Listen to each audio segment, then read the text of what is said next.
Dan Illman might be a race number 3 at Del Mar on Saturday. Stakes action, the $150,000 Real Good Deal Stakes for 3-year-old Calbredder sired going 7 furlongs on the main track. If you want a real good deal, you check out the offer for DRF Bets. Sign up with the promo code HELLO. Start punching away. It's a really nice offer. Here is the field for the Real Good Deal Stakes. We are looking at a field of 5 in here in Southern California. Two Cruel Intentions, 6 to 5 on the morning line, look real good as a 2-year-old. A perfect 2 for 2, then disappeared for a while.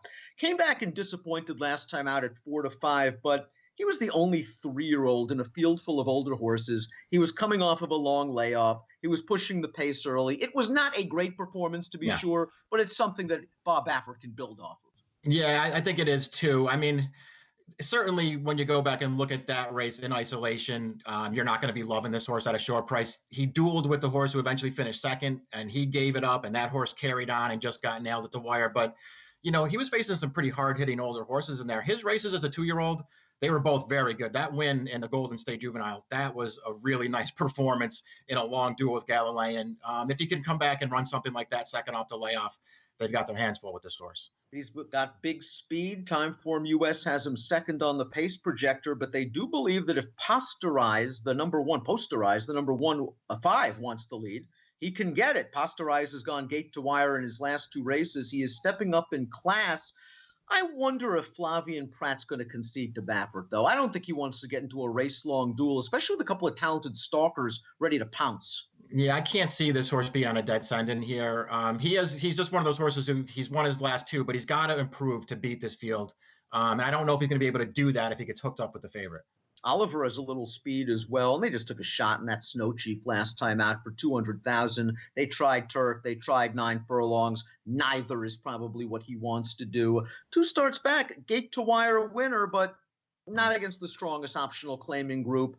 This course still has some things to prove against these state-bred stakes horses. Yeah, I mean, he's just been in against 2 of the favorites in this race in the past and just gotten buried by those horses. He's turf to dirt, he's turning back. Those things could help him, but they need to help him a lot.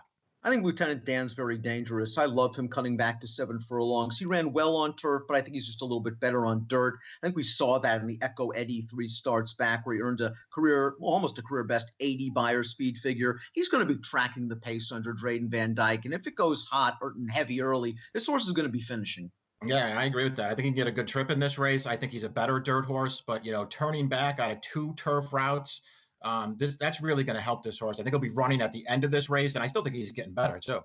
Prodigal Son really hasn't run a bad one in his career, save perhaps for the career debut. Last time out at Los Alamitos, he tracked the pace in between horses. Mario Gutierrez wanted to go out and then said, wait a second, there's a big hole down towards the inside. He altered course up the rail, and while Prodigal Son only won by a neck, that was a pretty confident neck. Yeah, and it was a big Beyer speed figure for this horse, too. And a lot like the Baffert favorite in this race, he was facing some pretty tough older horses that day, and he got it done. That was a career best performance, and he's dangerous right back in this race. Let's take a look at our top selection for the Real Good Deal. We're just going to trust Baffert to have Cruel Intention ready to go. I think Joe Talamo is going to send him. I think he'll be tighter in his second start back. Prodigal Son, Lieutenant Dan, I think they'll be running late. 2-3-1. Let's find out how good Cruel Intention is. Yeah, when we look at it the same way, I went 2-3-1 also. I didn't want to pick the Baffert favorite. I think I chickened out by doing it, but I'm going to give him a chance here to rebound. Real Good Deal, one of the 2 stakes races at Del Mar on Saturday. Get involved with your DRF Bets account and the promo code HELLO. Approximate post time for race number 3 at Del Mar on Saturday. The Real Good Deal, 3 o'clock Pacific. Best of luck.